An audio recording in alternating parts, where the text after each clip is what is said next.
Hello, welcome to Creating Connections Podcast, episode number 113. I am Mitch Taylor. And I'm Vicki Musney.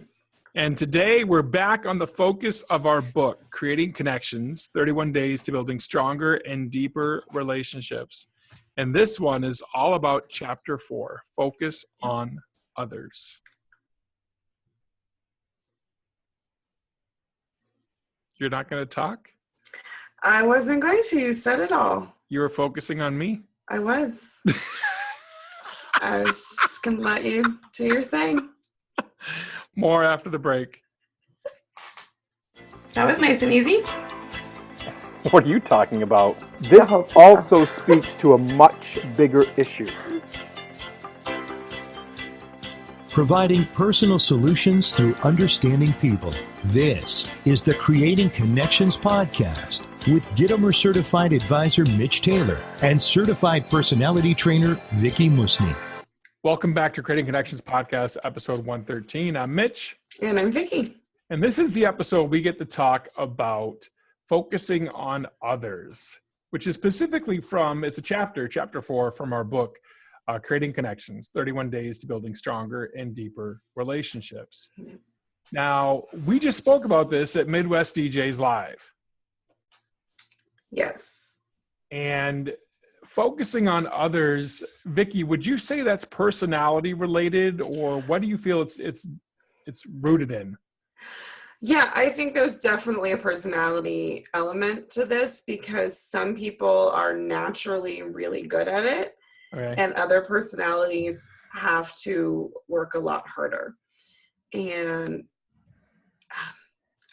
being a yellow is fun, but yellows are naturally more, they're just naturally more self-centered. And if we're not actively working on minimizing weaknesses and learning to live in our strengths, this can be a real challenge for yellows. We have to remind ourselves because we get distracted easily. What? We're naturally not good at learning people's names. And I think this is a real problem when you're at a networking event or at an event. And whether it's, guests or key family members at an event, or if it's event staff, and you're like, wait, who was the banquet captain again? They came over and introduced themselves to me and they can't remember their name. And sometimes they've got name tags on, which can help. But sometimes it's because we're just so caught up in, what we have to do and our to-do list and our agenda and what we have to do to take care of things that we forget that we're not in this alone, that other people are part of this experience, whether it's, other team players, like I said, from the venue or other staff or like, who's that photographer? I know we've worked together before, but I can never remember, his or her name. And, so some of us have to work really hard to do that, but we don't get a pass.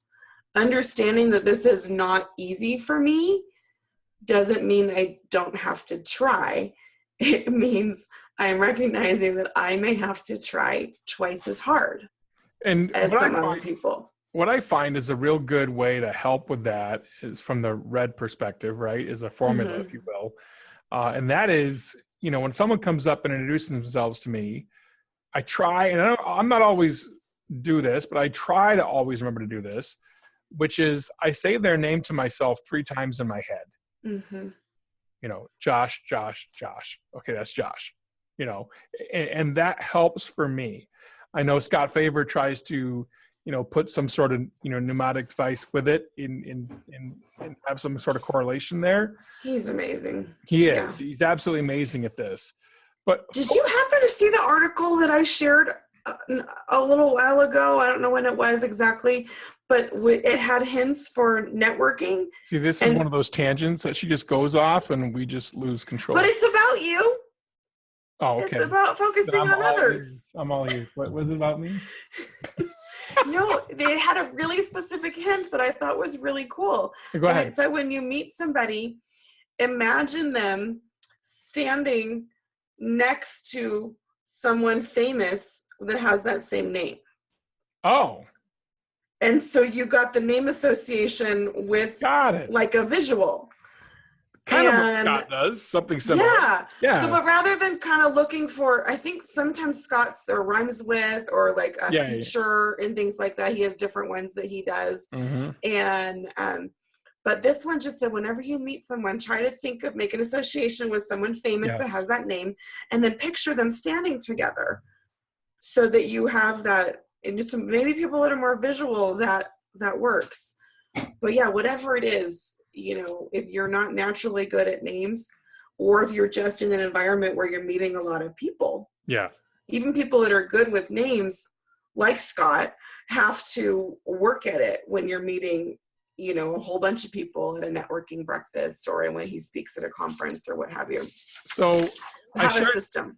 I shared this at Midwest DJs Live, but to me, focusing on others doesn't have to just be in a networking situation. It can be really genuinely thinking, and this is taking the networking thing and going a step beyond. Yeah.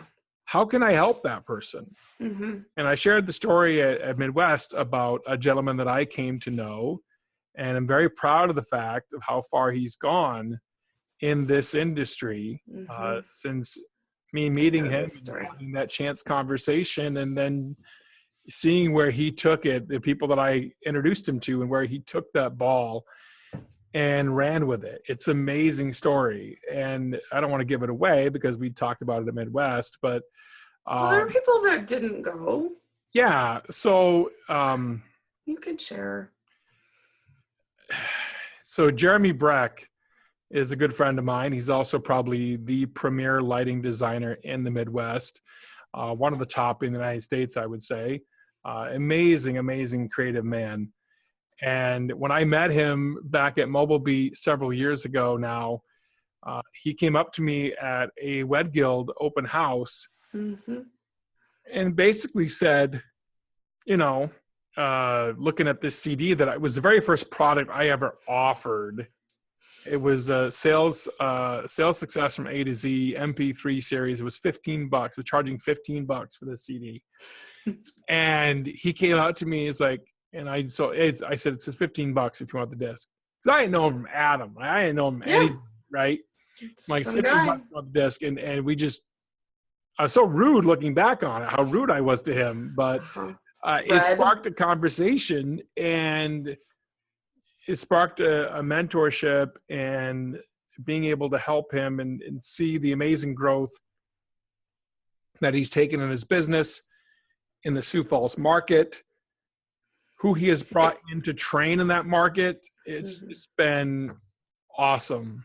So you could have just ended the conversation there. You could have kept it all business. And as a Red, that's where you tend to start, and you were pretty blunt.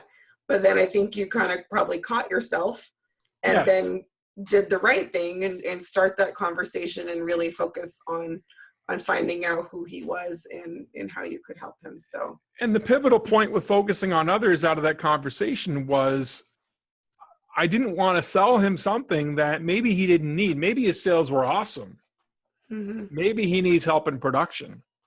Maybe he needs help in not the case with Jeremy. Right, which is not the case with Jeremy in production. So the reality was, I focused on what Jeremy might need, and then thought to myself, who do I know that can help him? And then I made the proper introductions. And Jeremy took that offering and ran with it ever since. So it's been amazing to see what he's done. And he's totally that guy that is doing the same thing, you know, actively helping others. And you know, how can I help you? And just, I mean, I have no words. Jeremy's paid it forward, which is awesome to see. And it doesn't have to be in a public setting, you paying it forward like I did with Jeremy.